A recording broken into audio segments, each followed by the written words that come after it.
ముగింపు తర్వాత చాలా కట్టుపత్రంగా చేసేది ఒక కలెక్టర్ స్థాయిలో దీన్ని ఫిక్సప్ చేసేది శాశ్వతమైనది. లేదంటే మాత్రం ఆటంకంగా ఏదన్నా కానీ ఫిక్సప్ చేసుకోవాల్సి ఉంటుంది. మన ఆచారం అని పోయినామంటే వాళ్ళ సుప్రీంకోర్టు గైడ్లైన్స్ కోర్టు వైలేషన్స్ అన్ని రకాలుగా ఇబ్బంది పడే పరిస్థితులు ఉన్నాయి.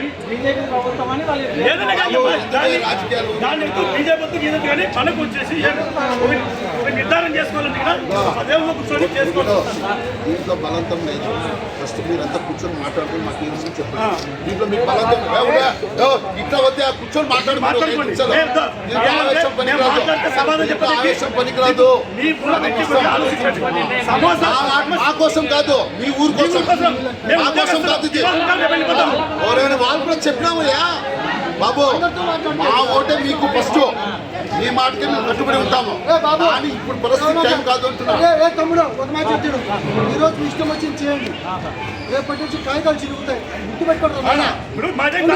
మీరు అనుకోవచ్చు మాకేం కాదు, ఇక మళ్ళీ తెల్లారుతుంది ఏం ఉండదు. మరి ఎందుకంటే చేస్తారు ఇంత పెద్ద ఆఫీసర్లు వచ్చి ఉంటా బాబా చెప్పేది ఇప్పుడు ఈరోజు మీరు ఏం చేస్తారు, మేము మౌనం ఉంటాం, మాట్లాడతాం, వెళ్ళిపోతారు నుంచి అంటే ఇప్పుడు వెళ్ళిపోతాం, మాకు అవసరం లేదు. రేపటి నుంచి తెల్లారుతుంది ఎవడో చేస్తాడు కలిసి ఉండాలి.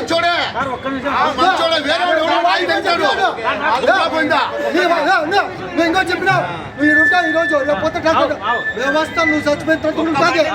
అర్థమవుతుందా? మీ ముత్తాత పై నుంచి ఉంది, మీ ముత్తాత తర్వాత ఉంటుంది. చేసింది కానీ ఉంటాడైనా